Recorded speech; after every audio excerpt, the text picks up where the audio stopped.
ഒരു വാർത്തയായി ഇത് മാറും. DNA പരിശോധന ഫലം പുറത്തുവരുന്നതോടെ ആ ഘട്ടത്തിൽ വീണ്ടും വാർത്തയുടെ വിശദാംശങ്ങളിലേക്ക് പോകാം. മറ്റൊരു വാർത്തയിലേക്ക് പോകുമ്പോൾ ഗുണ്ടകളെ അമർച്ച ചെയ്യുന്നത് സിറ്റി പോലീസ് കമ്മീഷണർമാർക്ക് വീഴ്ച പറ്റിയെന്ന് DGP. സിറ്റി പോലീസ് കമ്മീഷണർമാരുടെ യോഗത്തിലാണ് വിമർശനം ഉന്നയിക്കപ്പെട്ടത്. തിരുവനന്തപുരം, കൊച്ചി, കോഴിക്കോട് കമ്മീഷണർമാർക്കും കോഴിക്കോട് റൂറൽ SP-ക്കുമാണ് വിമർശനം. VV വിനോദാണ് വാർത്തയുടെ വിശദാംശങ്ങളുമായി ചേരുന്നത്. വിനോദ്, കേരളത്തിൽ ഗുണ്ടകൾ സ്വൈര്യവിഹാരം നടത്തുന്നു എന്ന് ആവർത്തിച്ച് ന്യൂസ് 18 പറഞ്ഞിരുന്നു. നമ്മുടെ ചർച്ചകളിൽ ഉൾപ്പെടെ ഗുണ്ടാ നേതാക്കൾ പങ്കെടുത്തിരുന്നു. അതിനെ സോഷ്യൽ മീഡിയയിലടക്കം വലിയ ട്രോളുകളൊക്കെ വന്ന പശ്ചാത്തലമുണ്ട്. പക്ഷേ അങ്ങനെ ഒരു ടെലിവിഷൻ ചാനലിൻ്റെ ചർച്ചയിൽ പോലും ഇരിക്കാൻ ഗുണ്ടാ നേതാക്കൾക്ക് സാധിക്കുന്നു. അതാണ് സാഹചര്യം എന്ന് തന്നെയാണ് നമ്മൾ പറഞ്ഞത്. നമ്മുടെ വാർത്തകളും റിപ്പോർട്ടുകളും സ്ഥിരീകരിക്കുന്ന സാഹചര്യമല്ലേ ഇപ്പോഴുണ്ടാകുന്നത്?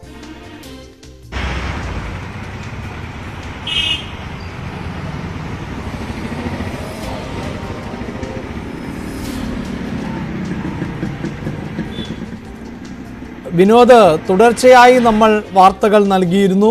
ഗുണ്ടകൾ കേരളത്തിൽ സ്വൈര്യവിഹാരം നടത്തുന്നു എന്നത് നമ്മുടെ വാർത്തകളെ സ്ഥിരീകരിക്കുന്ന തരത്തിൽ തന്നെയല്ലേ വിമർശനം? തീർച്ചയായും അഭിലാഷ്, അങ്ങനെ തന്നെയാണ്. DGP വിളിച്ച ഓൺലൈൻ യോഗത്തിലാണ് സിറ്റി പോലീസ് കമ്മീഷണർമാർക്കും അതോടൊപ്പം തന്നെ ജില്ലാ പോലീസ് മേധാവിമാർക്കുമെതിരെയുള്ള വിമർശനം ഉണ്ടായത്. തിരുവനന്തപുരം, കൊച്ചി, കോഴിക്കോട് ഈ 3 കമ്മീഷണർമാർക്കും ആ വിമർശനം ഏൽക്കേണ്ടി വന്നു. അതോടൊപ്പം തന്നെ കോഴിക്കോട് റൂറൽ ജില്ലാ പോലീസ് മേധാവി ആ തരത്തിലുള്ള വിമർശനങ്ങൾ അദ്ദേഹത്തിനും ഏൽക്കേണ്ടി വന്നു. ഗുണ്ടകളെ നിയന്ത്രിക്കാൻ കഴിയുന്നില്ല. അത് അഭിലാഷ് പറഞ്ഞതുപോലെ തന്നെ നമ്മൾ തുടർച്ചയായി ചെയ്ത വാർത്തകൾ, പ്രത്യേകിച്ച് കൊച്ചി കേന്ദ്രീകരിച്ചുള്ള ഗുണ്ടാ വിളയാട്ടം, അവിടെ ഗുണ്ടാ സംഘങ്ങൾ തമ്മിലുള്ള കുടിപ്പക, ആക്രമണം, അവരുടെ ഫോൺ കോളുകൾ, കൊട്ടേഷൻ നൽകിയതിൻ്റെ വിശദാംശങ്ങൾ ഗുണ്ടകൾ തന്നെ അത് വെളിപ്പെടുത്തുന്ന നിലയിലേക്ക് എത്തിയിരുന്നു. ഒരുപക്ഷെ വലിയ തരത്തിലുള്ള ആളുകൾക്കുള്ള ആശങ്ക വലിയ തരത്തിൽ ഈ വാർത്തകൾ പുറത്തു വന്നതോടുകൂടി ഉണ്ടായിരുന്നു. ഏറ്റവും കൂടുതൽ തിരുവനന്തപുരത്ത് യുവാവിനെ കൊലപ്പെടുത്തിയ സംഭവം, അത് നേരത്തെ തന്നെ കൊലപാതക കേസിൽ പ്രതികളായവർ ജാമ്യത്തിലിറങ്ങി അതിക്രൂരമായി നേരത്തെ നടത്തിയ 2019 കൊലപാതകം, അതിന് സമാനമായ രീതിയിൽ അതിക്രൂരമായി നടത്തിയ കൊലപാതകം, ഇതെല്ലാം തന്നെ വലിയ തോതിൽ ചർച്ചയായിരുന്നു. ഇപ്പോൾ DGP ഇങ്ങനെ ഒരു യോഗം വിളിക്കുമ്പോൾ ഗുണ്ടകൾ അഴിഞ്ഞാടുകയാണ്, അല്ലെങ്കിൽ ഗുണ്ടകളുടെ തേർവാഴ്ചയാണെന്ന വാർത്തകൾ സ്ഥിരീകരിക്കുന്ന തരത്തിലാണ് അദ്ദേഹത്തിൻ്റെ പരാമർശങ്ങൾ. ഗുണ്ടകളുടെ കേന്ദ്രമായി കൊച്ചി മാറി എന്ന ഒരു പരാമർശം, അത് കൃത്യമായി കൊച്ചി സിറ്റി പോലീസിനുള്ള വിമർശനമാണ്. ലഹരി വസ്തുക്കളുടെ വ്യാപനവും അതിൻ്റെ വിതരണവും വിൽപ്പനയും ഒക്കെ തന്നെ കൊച്ചിയെ പിടിമുറുക്കിയിരിക്കുന്നു. അവിടെ ഗുണ്ടകളെ അമർച്ച ചെയ്തതിനുള്ള കൃത്യമായ നടപടികൾ വേണം. തിരുവനന്തപുരത്തും സമാനമായ രീതിയിൽ തന്നെയാണ്.